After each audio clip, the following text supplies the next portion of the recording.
Alright guys, back at Locals, and we just finished up tournament with Bobby, and Bobby is playing something that's not Broly. Not really. So Yeah, we had to showcase it.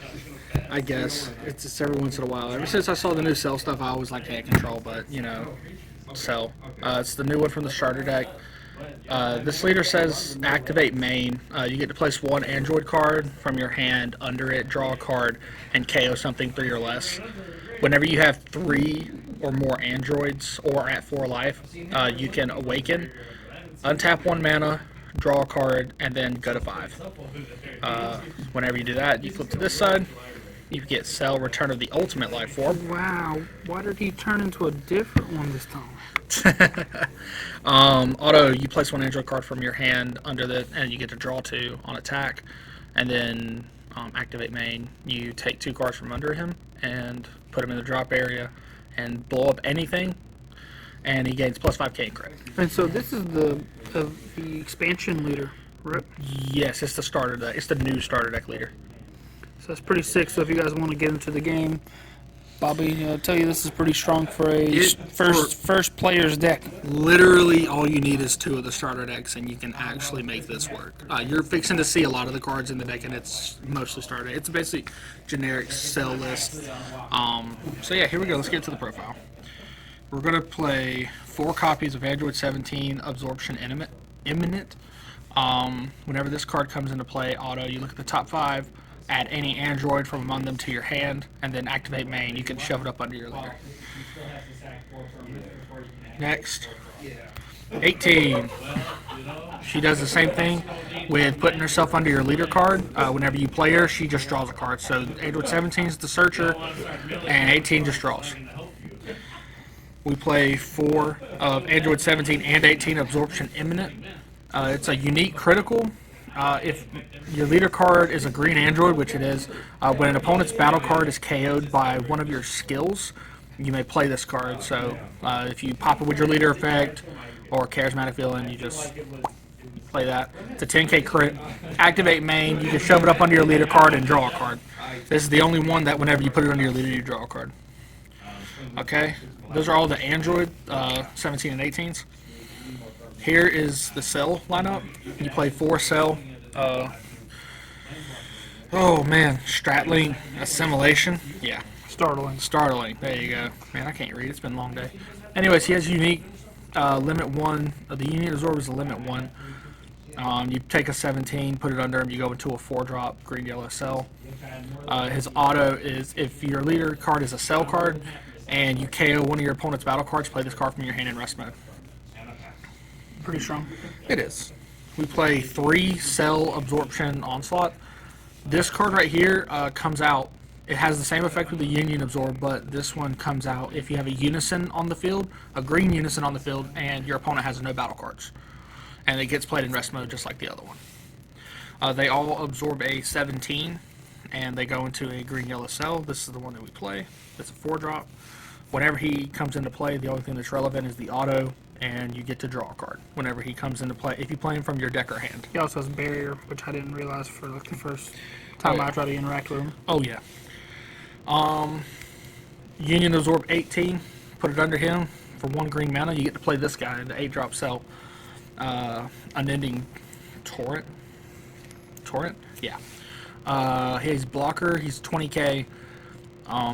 If you try to remove him with a skill, remove him from your battle area with a skill, you can take 2 cards from under him, put him in the drop area, and he doesn't go anywhere. Activate battle, remove 1 card, restand him. So essentially, if you're being aggressive with this deck, he's a dual attacker, he's a double blocker, and he has his own built-in protection. And he can basically be paid for 0 energy. Basically, yeah, just 1 mana. Last part of the cells is we play Perfect Force Cell. Oh, this guy has the cost. Okay. Yep. So we play 2 Perfect Force Cell. If you guys remember this card from what, set 2? Yeah, man, he was a menace back in the day. He's a menace again. Whenever you play him, your opponent discards cards from their hand until they have 3 cards left. I'm gonna show you how we get that with this new card right here, Wretched Regeneration. So front side is it's a 1-drop negate. that can play one of your one-drop cells. I didn't really do any of that because you'll see here in a second the negates that we play. But the main part is that you pay 1 for the extra card and then 4 mana for the activate main, and you bring a cell card, a cell Xeno or a cell card from under your leader card with an energy cost of 7 or 8, and then play it. All right. So that's how we get big guy out. Alright, so turn 5, boom. That's when you're trying to win.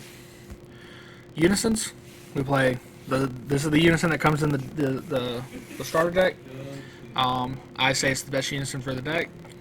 I think you could probably play Frieza as well, like if you wanted to try to be more aggressive with it. But this right here, my +2 does nothing for this deck, really. You're not going to give anything revenge. The Union skill, so all of your Union absorb skills, you get to draw a card, and if you end up playing the 4-drop with this on the field and you go into the 4, you just draw 2 cards every time you play the 4-drop. -7 is basically the end-all be-all. So what you want to do is you want to be able to play your 7-drop Perfect Force cell off of this card, and then be able to -7 immediately, which you get to look at your opponent's life, take one of their life away, and then make them discard 3 cards after you Perfect Force cell them to where they only have 3 cards in their hand. So 0 cards in their hand on your kill turn. Alright. Of course, to go with green Unisons, charismatic villains, the starter deck comes with 2 of them. So if you get 2 starter decks, you'll have a playset of charismatics. This card used to be $30 a piece, basically. Yeah. Whenever you play it, if you have a Unison on the field with 2 markers or more, you get to play this card from your hand for free whenever your opponent plays a battle card, and it KOs something, and it costs 7 or less. Alright. Generic stuff. We got Great Saiyaman. We do not play the Paragus. Reason being, if you didn't know, is because Paragus, whenever it does the draw 2, you have to warp 1 from your hand. This one bottom decks and then draws 2.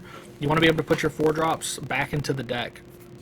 Your 4-drops, so that way you can continuously get that good draw from them, and it's just better than warping away all your stuff, man. We play 2 Android 20 Vial Creators. This is basically your double strike Champa of the deck.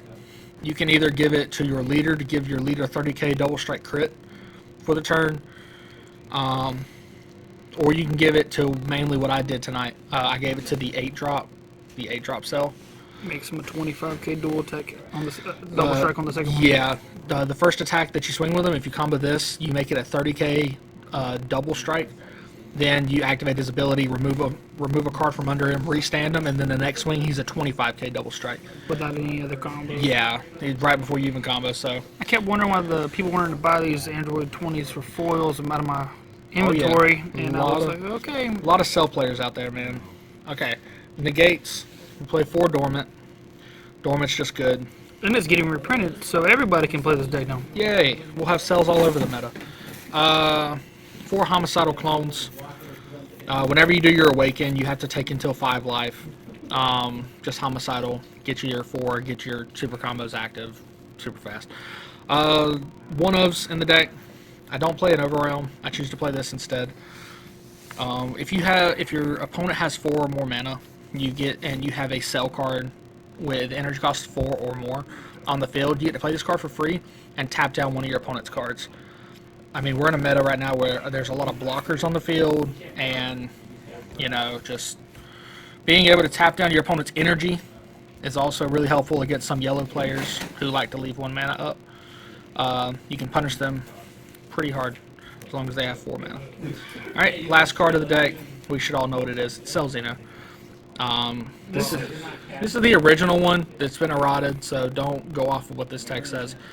But if you have 5 mana, you play it, you can successor it in for 12, and then you rip 3 cards out of your opponent's hand, and he'll gain dual attack he'll gain dual attack and quadruple strike off of the auto. He no longer has it as the keyword. Alright, and he does have deflect. But that's basically everything. When it comes to starting hands, which is probably one of the parts a lot of people may be a little weird on, and you'll see it on stream, that I was able to do this game one against my buddy EJ. He was able to allow me to awaken turn one. All I had in my hand was this, one of these, and then we want to be able to start our cells. We want to be able to start our cell chains. So these are the cards you mainly want to keep in your hand turn one. You want to be able to absorb an android under your leader card to draw a card. You want to be able to play this for your 1 mana. You can touch the top 5. Then if your opponent has a battle card on the field, it makes it a whole lot easier. You absorb that android, and what it does is it pops it 3 or less. You play this for free, and you play this for free, all on turn 1. Okay, you're able to swing 10k crit, absorb it under your leader, draw a card, absorb this under your leader, and then you get to awaken. Turn 1. Well, going second. Going second, turn 1, yeah. Going second, turn 1, you're So able if they have a battle card and you have those cards, you're going to awaken turn 1 and start doing your chain already. Yes, you can go straight into, yeah, you can go straight into the big guy turn 1, if you tried. And then you're at 5 life already. Yeah. Then, yeah, you're at 5 life, you've drawn a ton of cards, and you're swinging another 20k crit on top of that. I mean, you can choose to go into the big guy. I would probably just go into the 4-drop, sit on it for the next turn, and maybe have a mana up. Or if you want to push, you can double strike it if you have it in your hand. Who knows? But that's basically it. That's basically what I try to do with the deck. So Thank you for the video, and we'll see you guys in the next one.